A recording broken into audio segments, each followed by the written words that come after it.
자, 오늘은 국민의힘 얘기부터 해보도록 하겠습니다. 저희 성한용 선임기자께서 이제 국민의힘 얘기하는 걸 썩 좋아하진 않으시지만 그래도 국민의힘이 요새 난리가 좀 나가지고 얘기를 해보도록 하겠습니다. 일단 안철수 의원이 굉장히 반발하고 나섰는데 왜냐하면 지금 내란 특검에서 안철수 의원한테 참고인 신분으로 와가지고 좀 조사를 받아달라 이렇게 부탁을 했습니다. 그러니까 계엄 선포 이후에 국회에서 계엄 해제 표결을 했는데 국민의힘에서 사실은 참석자가 굉장히 적었어요. 그래서 이게 혹시 계엄 해제 표결을 일부러 방해한 거 아니냐라고 하는 의혹을 받고 있는데 안철수 의원은 이제 참석했었고 뭐 탄핵 때도 혼자 앉아가지고 탄핵에 찬성한 인물이기 때문에 이제 도움을 받으려고 불렀는데 안철수 의원은 굉장히 반발을 하면서 이거는 당 해산을 노린 정치적 폭거다 이렇게 얘기를 했습니다. 그러자 특검이 오늘 뭐라고 얘기를 했냐면 불출석 의사 우리가 확인했다. 더 이상 출석 요구 안 하겠다 이렇게 얘기를 했고 다만 안철수 의원 외에 다른 의원들 필요하면 조사하겠다 이렇게 오늘 얘기를 했습니다. 자, 그런데 이 특검이 이렇게 본격적으로 조사를 하기 시작한 거잖아요. 그런데 계엄 해제를 방해했다는 의혹이 실제로 뭔가 밝혀질 가능성 이런 것들이 얼마나 된다고 보세요? 그런 건 아니고요. 안철수 의원한테 그 당시 상황을 특검도 파악을 해야 되니까. 네. 뭐 특검도 그동안 뭐 언론을 통해서 뭐 본 정도밖에 모르죠. 어쨌든 이 수사를 해야 되고 또 소출을 해야 되는 그런 분들한테는 직접 증거가 좀 필요하거든요. 그래서 그 당시 정확한 상황 파악을 위해서 이제 안철수 의원한테 좀 말씀해 주시면 뭐 도움이 될까 해서 불렀는데 이분이 뭐 일부러 과잉 대응을 하는 거예요. 자기 전당대회에 좀 써먹으려고. 이렇게까지 화낼 일은 아닌 것 같다는 생각이 들긴 했거든요. 전문 용어로 헐리우드 액션이라고 합니다. 이게 축구할 때 살짝 건드렸는데 땅으로 나 뒹굴면서 나 죽는다. 그래서 이제 파울 얻어내서 페널티킥으로 어떻게 해보려고. 네.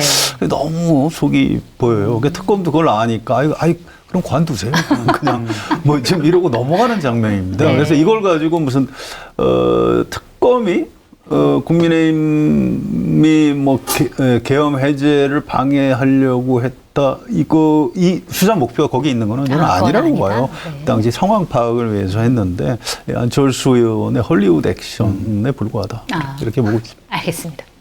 근데 저는 최근 다른데 여론조사를 보고 하니까 안철수 후보가 한 또 8% 정도 이렇게 당대표로서 이렇게 네. 나오던데 8%에서 갇힐 수밖에 없는 이유가 있구나라는 생각이 사실은 듭니다. 그러니까 어떤 표를 얻을지에 대해서 전략적으로 메시지와 그걸 배치를 해야 되는데 저 같으면 사실은 적극적으로 협조를 하겠다는 스탠스로 당연히요. 그 전략이 더 잘 맞는다. 왜냐하면 8% 더 잃을 것도 없습니다.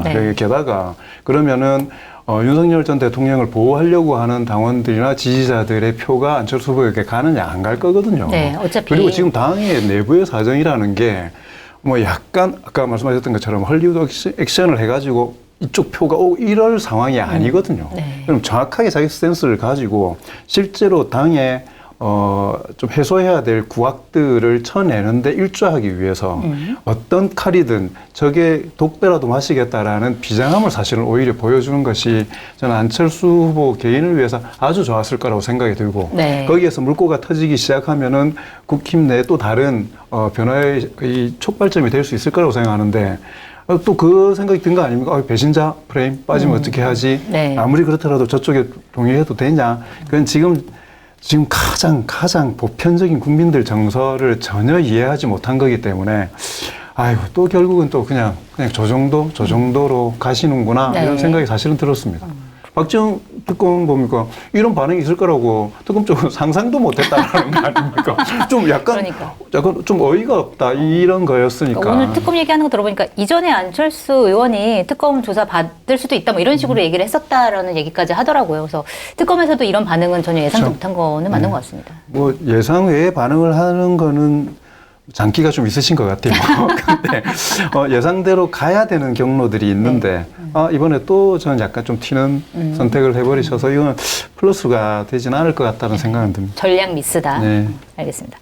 자, 그리고 국민의힘이 지금 굉장히 논란이 커진 게 신천지 경선 개입설이에요. 이게 뭐냐면 지난 2021년에 대선 경선 당시에 그러니까 신천지 신도들이 집단적으로 국민의힘 책임당원으로 가입을 했고 이 사람들이 윤석열 당시 후보를 밀었다 이런 의혹인데 이게 홍준표 전 시장이 최근에 다시 이제 띄우기 시작했습니다.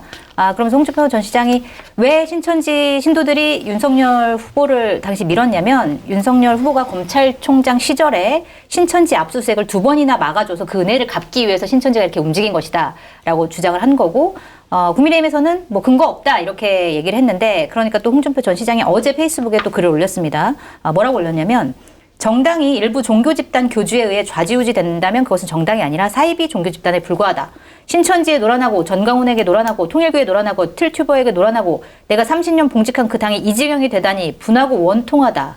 이렇게 얘기를 했는데 약간 궁금한 건 이제 본인이 그 사실을 알게 된 거는 경선 직후에 알게 됐다고 얘기를 하는데 하필 지금 왜 이 시점에서 이거를 터뜨렸을까? 뭐 이것도 좀 궁금하거든요. 어떻게 보세요? 전당대회 힘 빼기지요, 뭐. 지금 사실 저는 정치적으로 봤을 때 홍준표 그 대표에게 지금 좋은 경로를 가고 있지는 않은 것 같아요. 네. 그 성 기자님 말씀하셨던 것처럼 정치를 안 하고 이렇게 대중들의 인기에 영합하는 뭐 다른 진로를 생각하신다면 뭐 그거야 뭐 어떤 발언을 하시든 간에 상관이 없는데 정치를 염두에 둔다면 좀 과도하게 나간다라는 생각은 사실은 좀 듭니다. 그래요? 그러니까 네. 그걸 이게 터뜨리는 방식도 그렇고 근데 실제로 예를 들어서 신천지나 특정 종교 집단이 목적 의식적으로 당의 어떤 소정의 과정과 절차에 참여를 한다면 네. 그게 사실이라면 되게 영향력을 보여줄 수 있거든요. 네. 왜냐하면 국민의힘이 그 당원 숫자가 어떻게 되냐면 네. 그러니까 24년 5월 기준이니까 그때하고는 좀 차이가 있지만은 제가 자료를 찾아보니까 한 400만 정도가 돼요. 네. 근데 책임 당원 79만. 재전에 한동훈 대표가 대표 당선될 때 득표를 어떻게 했냐면 표를 이렇게 환산하면 여론조사도 있고 이렇게 하지만 총 다 해봐야 32만 표예요. 네. 근데 신천지나 이런 뭐 통일교 이런 쪽에서 예를 들어서 몇만 정도가 정확하게 네. 오더 베이스로 움직인다라고 하면 그건 되게 이게 심각한 영향을 줄 수 있죠. 지금 여기서 나오는 내용은 10만 명이 움직였다는 거죠. 그렇죠. 근데 문제는 뭐냐면 자, 이것도 딱 뒤집어서 보면 뭐냐면 그걸 이겨내지 못하는 정당의 허약함을 보여주는 것이기도 하거든요. 네. 그쪽의 영향들이 어떻게 네. 들어올지 모른다 하더라도 대중정당으로서 그 오랜 세월의 그 역사를 가지고 있는데 사실 민주당도 그 지난 대선 경선 때 마지막 3차 여론조사에서 이낙연 후보, 당시 후보가 이재명 후보에 비해서 더 높게 나올 때 네. 아니 어떻게 생각해도 물론 제가 뭐 이게 지지의 입장이 명확해서 그런지 모르겠지만 어떻게 생각해도 그런 결과가 나올 수가 없는 상황이었었어요. 네. 그래서 그때도 신천지가 결합했었다라는 그런 의혹들이 있었나요? 되게 네. 많았었지 않습니까? 저는 뭐 일정 정도 그렇게 의심할 만하다라는 생각이 들고 그래서 이런 부분들을 어떻게 당이 자정 능력으로 해소해낼 거냐는 건 중 과제이긴 한데 뭐 네. 막을 수 있는 힘은 사실 그러게요. 없어요. 근데 당원으로 가입한다는데 그걸 어떻게 그렇죠. 다 증명을 합니까? 근데 이게 논란이 되었기 때문에 위축시키거나 뭐 할 수는 있겠지만 다시 처음으로 돌아가서 홍준표 전 후보의 뭐 목표는 명확한 것 같아요. 국민의 전당대회에 힘을 빼고 네. 국민의힘 자체를 껍데기만 남기면서 최소화시키고 몰아붙여가지고 다른 정치적 시도를 하기 위한 네. 그런 방법으로 그 선택을 한 것 같습니다. 그런 전략이다. 예. 네. 어떻게 보세요? 그 말의 내용은 홍준표 전 시장 말이 대부분 맞을 겁니다. 그래요. 예, 그걸 뭐 지어낼 수 없는 말이잖아요. 이만희 교주한테 직접 들었대는데 네. 또 그 당시에 그런 의혹이 있었고요. 또 그걸 뭐 국민의힘에서 막을 방도도 없고 그땐 뭐 한 달 당비만 내도 그냥 투표권을 주고 했던 때이기 때문에 그다음 맞을 텐데 이게 정치적 메시지라는 게 무슨 얘기를 누가 하는가가 중요하지만 똑같은 사람이 똑같은 얘기를 해도 언제 하느냐에 네. 따라서 완전히 의미가 달라지는 겁니다. 예를 들어서 2002년 8월에 이만희 교주한테 그 얘기를 들었다. 네. 그럼 그때 얘기하셨어야죠. 그러게요. 왜 안 하고 있었어요? 그랬으면 이 뭔가 문제가 있다. 그러면 지금 윤석열 대통령이 종교단체 개입에 의해서 무정 경선으로 후보가 돼서 당선된 사람인가 보다. 이렇게 될 거고 홍준표라는 사람은 저 사람 참 그 용기 있다. 이렇게 해서 영웅이 됐을 겁니다. 그런데 그때 가만히 있다가 계속 윤석열 대통령한테 아부성 발언했잖아요. 그랬었죠. 개헌 전까지. 그래놓고 지금 3년 뒤에 와서 그때 사실은 그런 일이 있었다. 그래서 어쩌라고요? 인생 이렇게 비겁하게 살면 안 되는 겁니다. 이게 뭐 하는 건지 모르겠어요. 이게 그 과거에 홍준표 전 시장을 좀 좋아했던 정치인들이나 유권자들도 다 지금 등을 돌리고 있어요. 네. 그 지금 뭘 노리고 이런 메시지를 지금 던지는지 전 도저히 납득할 수 없고 네. 부작용, 반작용이 훨씬 더 클 것이다. 이렇게. 반작용이 크다. 근데 만약에 실제로 신천지에서 10만 당원을 모집해서 가입을 하고 그것 때문에 경선 결과가 사실은 바뀌었다라고 하면 이거는 법적으로 어떤 문제가 되는 걸까요? 네, 뭐 여러 가지 차원을 봐야 되겠지만 그 자체만 가지고는 법적인 문제가 있다고 할 수는 없겠죠. 네. 근데 예를 들어서 그 과정에서 투표권을 획득하기 위해서 당비를 대납해 주거나 일괄적으로 대납해 주거나 아니면은 그 신도들이 실제로 다 자발적으로 했을까? 그 신도들의 개인 정보가 무단으로 일괄 사용이 되었거나. 네. 근데 이 두 가지는 사실 내부 고발이 없으면 알아내기 힘든 거지 않습니까? 네. 근데 종교 단체가 가지는 뭐 약간의 폐쇄성 이런 것들 때문에 이게 밝혀내기가 되게 어려울 겁니다. 근데 그거 아니면은 아까 이야기했던 것처럼 뭔가 그 수사를 무마해 준다라는 그런 거래의 정황들이 확인된다면 그건 또 다른 차원의 법적 문제가 될 수 있지만 네. 정당 활동에 예를 들어서 종교 거기에 대해서 가지고 있는 게 있어서 그렇지 이익 집단들이나 이런 데에서 필요에 의해서 정당에 관여해가지고 영향을 미치려고 하는 거지 않습니까? 네. 그게 사실은 정치의 본령이니까. 그렇죠. 이겨내는 방법은 뭐냐면 그거보다 더 단단하고 더 많고 정당을 지키려고 하는 순수한 당원들을 확보내는 수밖에 없어요, 사실. 네. 법률적으로는 뭐 아무것도 안 될 거예요. 네. 입증도 물론 쉽지 않지만 설사 입증이 된다고 해서 그게 무슨 법 위반이 되죠? 이게 뭐 사기성, 공작에 의해서 뭐가 있다, 그 물증이 있다. 그러면 혹시 모르겠는데 그게 아닐 거예요. 아니, 윤석열 전 검찰총장이 이제 신천지 신도들한테 그랬겠죠. 교주님이 그동안 우리한테 참 잘해주신 분이고 코로나 때 우리 진짜 어려웠는데 많이 참 도와주신 분이다. 저분이 홍준표 후보보다는 더 정의로운 사람 아니에요? 여러분 어떻게 생각하세요? 입당해서 좀 한 표 찍어주시면 어때요? 지금 제가 말씀드린 대로 그렇게 했다. 그럼 그게 무슨 불법이 될까요? 저는 안 된다고 봐요. 네. 그래서 이건 아무 의미가 없고 이렇게 해서 홍준표 전 시장이 얻을 수 있는 이익도 거의 없다고. 없다. 네, 알겠습니다. 그래서 그런지 이제 한 가지 더 이게 네. 민주당하고 묘하게 연결이 돼 있어요. 민주당에서 이거는 법적으로 네. 한번 따져보겠다 해서 당내 지금 태스크포스를 만들었습니다. 맞아요. 네. 진상조사단. 이게 홍준표 전 시장이 제가 비겁하다고 그랬는데 지금 차도 살인을 하려고 하는 거예요. 국민의힘 내란 정당으로 헌법재판소에 제소돼서 해산될 거다. 그 얘기 누가 먼저 했어요? 홍준표 전 시장. 거기서 먼저 하고 네.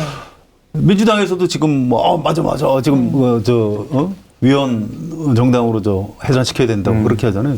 지금도 똑같아요. 이게 홍준표 시장이 먼저 얘기하니까 민주당에서 그럼 법적으로 뭐가 문제가 있는지 따라가겠다. 이 민주당 일부터 좀 병들은 거예요. 아니 왜 홍준표 전 시장 시키는 대로 좀 하고 있는 거예요. 지금 네. 무슨 일 이게 정치의 상도위가 무너진 겁니다.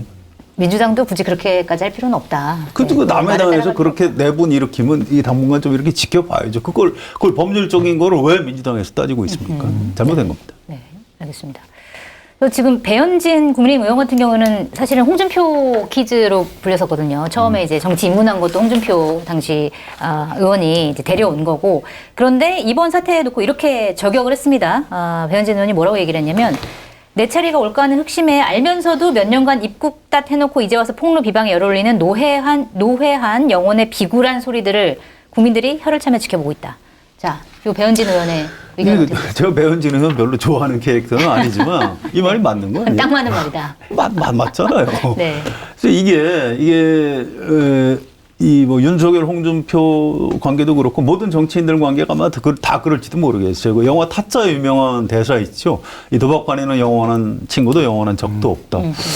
이게 이제 외교하는 분들은 18세기, 19세기 근대 국가 이후에 적도 없고 동지도 없죠. 그래서 일본하고 영국하고 동맹이었다가 또 깨고 나중엔 독일하고 이탈리아하고 주축국 이렇게 동맹이 되기도 하고 뭐 독일하고 소련하고 뭐 이렇게 불가침 조약 이런 거 맺기도 하고 외교관에도 그런 얘기가 있는데 사실은 우리 인생 자체가 그런 겁니다. 그래서 이 배현진 의원이 홍준표 전 시장하고 멀어진 지는 사실 좀 돼요. 그런데 이번에 아예 작심을 하고 네. 좀 공격을 하는 것 같고 이건 배현진 의원 말이 맞다 이렇게 생각합니다. 퀴즈는 보호받을 만한 상태일 때 퀴즈고 보호할 수 있는 사람이어야 보호자가 되는 거지 않습니까? 네. 근데 지금 뭐 홍준표 대표 후원을 통해서 데뷔를 했든 어쨌든 간에 지금 홍준표 후보는 더 이상 보호자로서의 역할을 할 수 있는 역량과 위치가 아니다라는 판단이 하나가 있었을 거고 네. 퀴즈였던 배현진 의원이 이제 세상을 좀 넘볼 수 있을 정도로 많이 컸지 않습니까? 이렇게. 아, 그런가요? 본인은 그렇게 생각하겠죠. 제 둘째가 4살인데, 4살인데도 지금 지가 알아서 하겠다고 하고 있어요. 아, 세상을 넘보고 있군요. 예. 4살인데. 네. 그래서 뭐 퀴즈, 아까 말씀하셨던 아주 일반적인 그런 부분들에 더해가지고, 실제 좀 그런 힘의 역전들이 일어나고 있는 상황이기 때문에 지금부터는 많은 사람들이 본인들의 생존을 위해서 홍준표 후보를 때리기 시작할 겁니다.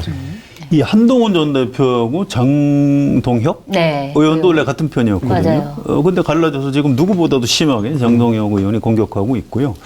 뭐 그런 관계가 굉장히 많아요. 뭐 심지어 윤석열 전 대통령도 가장 신뢰하는 참모 중에 한 사람이 뭐 김태효 네. 국가안보실 차장. 근데 그분이 뭐 경로한 거 경로설? 맞다 이렇게 인정하고. 인정하고 네.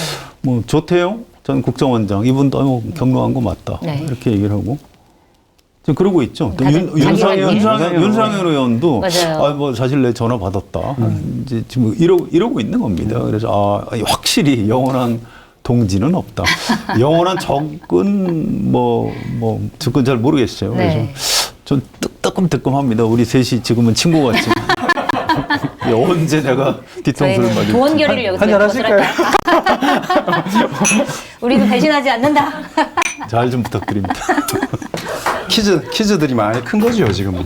네, 실제로 모르겠습니다. 이게, 물론 뭐 정치판 전체, 그 다음에 보편적인 사람들의 인간 사회가 대부분 다 그렇긴 하겠지만, 특히나 국민의힘은 이해관계를 기초로 해서 사실은 장당 활동이 이루어지는 곳이기 때문에. 민주당하고 약간 달라요. 네, 그러니까 이게 명분이나 이런 부분들의 최소한의 명분 때문에 마음은 그렇게 하고 싶거나 상황이 그렇게 하고 싶어도 탁탁 걸리는 것들이 있지 않습니까? 네. 근데 국민의힘은 예상보다 훨씬 빨리 움직이고 훨씬 과도하게 움직여요. 그렇게 해서 살아남을 수 있다는 게 네. 공동체나 공당의 생존보다는 개인의 생존이 더 중요한 상황.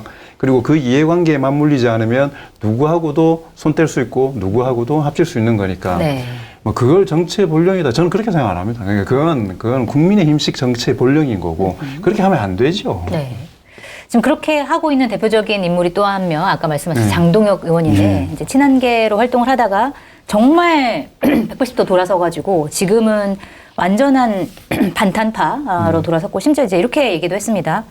우리 스스로 쉽게 너무 탄핵의 문을 열어줬다, 이렇게 얘기를 했습니다. 그러니까 아직까지도 탄핵에 대해서 반대하는 입장을 얘기를 했고, 지금 당대표 선거에 나왔죠. 근데 장동혁 의원 같은 경우는 제가 국민의힘 출입할 때, 국민의힘 반장할 때도, 그러니까 사실은 굉장히 합리적인 보수파였어요. 그래가지고 국민의힘이 뭔가 잘못을 할 때 그 비판 멘트를 얻기 위해서 장동혁 의원한테 전화하고 막 그런 적이 있었거든요. 그런데 너무 드라마틱하게 변하는 거예요. 장동혁 의원은. 심지어 뭐 전한길 씨가 이제 다른 유튜버들이랑 토론을 하니까 와서 나와달라 이런 것도 나가겠다 이렇게 지금 얘기를 하고 있는 상황인데 왜 이렇게 돌아섰을까요, 이분은? 아까도 말씀드렸던 것처럼 생존 때문인데 생존. 이게 웃긴 게 그겁니다. 양쪽이 이렇게 싸움하잖아요. 죽이자 이러고 뛰어가지 않습니까? 제일 앞에 있는 사람이 돌아서면 이쪽 제일 앞에 서 있는 거예요. 네, 그렇죠. 저기 뒤에 있는 사람이 돌아서면 주춤주춤 할 수 있는데 제일 앞에 있는 사람이 자기를 증명하기 위해서 더 강력하게 나갈 수밖에 없는 거고 뭐 워낙 오래전에 돌아서셨으니까 뭐 별로 이게 비유가 적절할지 모르겠는데 김문수 후보 같은 경우도 대한민국 사회를 다른 방향으로 가자라고 하던 쪽에서 돌아서서 지금은 가장 극우의 제일 앞에 서 있는 거지 않습니까? 네. 장동혁 의원도 저는 마찬가지라고 생각합니다. 그러니까 배지나 정치가 가지고 있는 탐욕의 독이 생각보다 너무나 무시무시하고 무섭더라고요. 네. 근데 사실 장동혁 의원이 가는 길은 미래에 잘 될 것 같은 길은 아니잖아요. 이미 윤석열 전 대통령 구속돼 있고. 그런데도 불구하고 이런 길을 간다는 것 자체가 사실 좀 의문이긴 하거든요. 여러 가지 설명이 있는데 네. 미스테리죠 그게. 하여튼 우리 정치부 기자들이 취재해서 종합하는 것 중에 유력한 가설은 네. 지역구 사정이라고 해요. 네. 이제 보령이 워낙 좀 보수적인 데고 그래서 이제 거기서 계속 국회의원을 해야 되기 때문에 그렇다면 이제 저희 나름대로 지역구 당원들이나 민심 혹은 이제 맞춰야 되기 때문에 그런 것 같다 이렇게 네. 설명을 하고요. 네. 또 이제 주진우 의원, 이분 부산 초선인데, 이분 전당대회 출마하는데, 이분도 초선인데, 네. 어떻게 혁신적인 목소리를 안 내고, 오히려 친윤 쪽에 가까운 이제 후보란 말이에요. 근데 그분의 스탠스 약간 좀 애매하긴 하더라고요. 약간 중도적이긴 하지만. 네.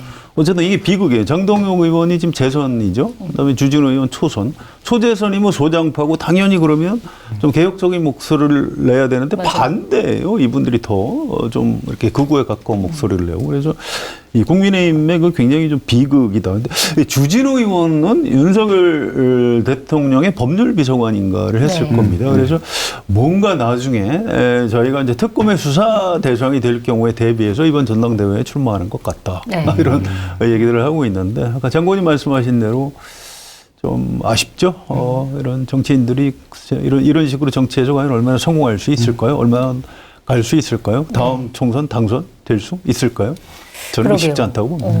그리고 뭐 개별 의원도 의원이지만 지금 전한길 씨가 국민의힘에 입당하고 영향력이 점점 커지는 것 같아요, 당 안에서. 지금 물론 국민의힘 윤리위에서는 전한길 씨를 뭐 징계할지 말지 여부를 이제 결정한다고 하는데 그것과 별개로 지금 대표 선거에 나온 사람들이 뭐 예를 들어서 뭐 장동영 의원 같은 경우는 토론회까지 나간다. 그다음에 김문수 후보 같은 경우에는 토론회 나가는 거 검토해 보겠다. 그러면서 뭐 전한길 씨가 질의서를 보내서 면접을 보겠다라고 하니까 그거는 뭐 다 하겠다. 뭐 이런 식으로 전한길 씨의 영향이 커지는 거 이거는 어떤 식으로 우리가 해석을 해야 되는 걸까요? 뭐 실제로 친윤석열, 그러니까 이렇게 보셔야죠. 그러니까 김문수 후보를 찍은 41% 중에 그 내부에 또 상당 부분 한 30% 정도는 30%를 너무 많이 잡았는지 모르겠네요. 하여튼 윤석열 전 대통령 계엄 뭐 잘했다. 그때 그 당시 여론조사가 아무리 낮아져도 거의 한 20% 정도는 무너지지 않았었거든요. 윤석열이 계엄할 만했다 이렇게 네. 생각하는. 어쨌든 지금 국민의힘 전체적으로 지지도가 떨어졌는데 그 세력이 국민의힘 지지층 안에서는 꽤 덩치가 큰 겁니다. 그러니까 이제 그걸 도저히 외면할 수가 없는 거죠. 네. 그래서 지금 그런 누가 봐도 말도 안 되는 민심의 눈으로 보면 저 당은 완전히 극우 정당이 됐네 이렇게 싶을 정도인데도 당장 눈앞에 전당대회에서 대표 네. 경선 출마해서 표를 얻어야 되는 김문수 뭐 이런 분들은 뭐 장동혁 이런 분들은 그쪽에 어쩔 수 호소할 수밖에 없는 거죠. 당의 자정 능력이나 경쟁력이 사라지니까 영향력 있는 개인들이나 선동가들이나 이런 사람들 쪽으로 사실 사람들이 쏠려버리는 거지 않습니까? 국민의힘 이렇게 그냥 사그러지는구나 싶은데 저는 오히려 이걸 보면서 이거 민주당이 시험대에 오른다는 생각이 사실은 듭니다. 왜요? 어떤 면에서요? 몇 번 제가 지난번에도 말씀드렸습니까? 상대평가가 사실은 싸움하기 제일 좋거든요. 네. 저기보다 잘하면 되니까. 저희가 반발 가면 한 발 가버리면 되는 거고, 저기가 한 발 가면 한 발 반 정도를 가는 걸로 이렇게 딱 맞대응으로 이렇게 갈 수 있으니까. 근데 지금 대한민국 많은 국민들이 여론조사 결과를 보더라도 국민의힘은 이제 좀 예전과 같이 이게 딱 거대 야당으로서 존재감을 가지고 가지 못할 거다라고 생각을 하는 것 같아요. 같이 그렇게 경쟁을 되면 할 수 있는 그렇게 되면 상대가 절대평가가 되는 겁니다. 절대평가가 되면 좋았던 선례들과 비교가 돼버리는 상황이 되기 때문에 네. 민주당은 저는 되게 지금 이게 가장 좋은 기회이기 때문에 가장 여러 가지 일을 할 수 있는 호시기임에도 불구하고 진짜로 자기 체력을 다지지 않으면 네. 이게 민심에 의해 가지고 어떻게 될지 좀 모르는 그런 상황이 있어서 내부 체력을 단단하게 잘 좀 다졌으면 좋겠다는 생각이 듭니다. 아니 근데 우리 반대로 생각해 보면 국민의힘이 너무 힘이 없기 때문에 그러니까 민주당이 추진하려고 하는 여러 가지 정책들을 지금 국민의힘에서 아무리 반대를 하려고 해도 그 반대 목소리가 사실은 국민들한테 먹히지가 않잖아요. 그렇기 때문에 오히려 민주당 입장에서는 유리할 수도 있는 거 아닌가 뭐 이런 생각이 좀 들기도 하는데. 그게요. 참 이제 당장 9월부터 정기국회 시작되죠. 자, 8월 전당대회에서 양당 지도부가 이제 어떻게 선출되느냐 굉장히 중요합니다. 특히 국민의힘. 여당 대표는 사실 뭐 누가 돼도 큰 차이는 없을 것 같은데 국민의힘 대표는 지금으로서는 김문수 전 후보가 될 가능성이 큰데 네. 이분은 대표가 되면 뭘 할 것 같습니까? 정권 퇴진 투쟁할 거예요. 그럴 겁니다. 네. 뭐 지금 지지율 60% 그런 거 다 필요 없고 뭐 총통제로 가고 있다 막 벌써부터 이런 독설을 퍼붓고 있기 때문에 그렇다면 정기국회에서 이재명 대통령과 민주당이 여러 가지 이제 법안을 통해서 뭔가 좀 개혁투하고 대국민 설득도 해가면서 경제도 살리고 외교 안보도 네. 튼튼하게 하고 해야 되는데 이 야당이 이제 전면 투쟁을 하면서 또 국회는 민주당이 다수 의석이니까 네. 틀림없이 장외 투쟁을 병행할 겁니다. 네. 이제 이렇게 되면 민주당으로서도 사실은 굉장히 갑갑한 거죠. 근데 이걸 어떻게 헤쳐나가야 될 것인가가 좀 고민스러운 지점이 있죠. 계수처에서 정기조사를 7월 28일, 9일 ARS 1,200명 그 대상으로 조사를 했는데 그 정당 지지율을 보니까 네. 뭐 거의 비슷합니다. 더불어민주당 47.8%, 국민의힘은 24.8% 이렇게 네. 나오는데 다른 데보다 국민의힘이 많이 나왔네요. 자 나오는데 요새 막 20% 밑으로 떨어지던데. 그러면 네. 원하는 결과 나올 때까지 계속 한번 돌려볼까요? 농담입니다. 근데 검증된 상품을 인터넷 최저가보다 저렴하게 판매하고 있는 마케타니 쇼핑몰에 민주 진영 3년 연속 판매량, 재구매율 1위 제품인 온가족 활력 과채 음료 아임굿이 입점을 했습니다. 극찬 일색 후기들이 증명하듯 예약 판매 전에 완판되는 아임굿, 예약 판매 기간에 꼭 구입하시고 건강 챙기시기 바랍니다. 여름철 보양식 최고의 별미 하모회와 하모 샤브샤브도 압도적 특가로 준비를 했습니다. 비싸기로 유명한 최고급 요리인 하모지만 지금 마케타니에서는 어디에서도 만나기 힘든 가격으로 하모회 2, 3인분 29,000원, 하모 샤브 3만원입니다. 주문 방법은 유튜브 화면 좌측 하단을 클릭하시거나 포털에서 마케타니를 검색하셔서 주문하시면 됩니다. 지지정당 없음이 15%가 나오거든요. 그러니까 네. 저희가 한 3차에 걸쳐서 조사를 했는데 조금씩 지지정당 없음이 높아지고 있습니다. 근데 진보층에서는 지지정당 없음이 4%입니다. 네. 보수층은 11.7%, 네. 중도층이 18.6%입니다. 그러니까 여기가 더불어민주당은 사실은 가지고 올 수 있는 만큼 지금 최대한 가지고 와 있다라고 사실 생각하면 되거든요. 네. 그러니까 진보나 보수 그 지형으로 보면. 그러니까 결국은 보수나 중도에 지금까지는 보수 정당을 지지하던 사람들이 갈 곳을 못 찾고 있는 거잖아요. 그래서 아까 제가 말씀드렸던 게 민주당이 조금 더 잘하면 여기를 더 데리고 와가지고 정말 압도적으로 할 수 있는 반면에 네. 여기서 못하면 다른 데를 선택하려고 하는 선택지를 못 찾고 있는 존재하기 때문에 민주당에는 한편으로는 기회고 한편으로는 그 위험 요인이라는 거고요. 저는 그렇기 때문에 국민의힘이 지금 같은 지형에서 형님 말씀하셨던 것처럼 장애투쟁으로 나가고 지도부가 일단 김문수 그 후보나 이렇게 선출되면 확장성이 없으면서 조금 더 쪼그러들면서 오히려 민주당에 더 큰 명분이 지어질 수 있다라고 생각을 합니다. 네. 근데 이게 오늘도 그 안철수 의원이 그 전에 그 권성동 원내대표 때 네. 윤석열 대통령하고 주고받던 문자 그 체리따봉 그 생각나시죠? 네, 제리tom 생각나죠. 그걸 올렸더라고요, 사진을. 네. 내부 총질이나 하던 당대표가 바뀌니 달라졌습니다. 그 윤석열 대통령 메시지. 그 기사하고 사진을 다시 올리면서 그 위에다 딱 한 줄 썼어요. 하수인. 네. 그러니까 이제 권성동 전 원내대표가 자기를 공격하니까 거기에 대한 맞대응을 이런 식으로 하는 겁니다. 권성동 의원이 하남자라고 하죠, 하남자. 안철수 의원. 상남자의 반대말이 이제 안철수 의원님은 주로 세자로 아바타, 하수, 하남자, 하수인. 이 메시지 쓸 때 네. 이런 글자 숫자에 딱 강박되기 시작하면 진짜 어렵거든요. 그거. 세 글자 근데 좋네. 쏙쏙 들어오는데요.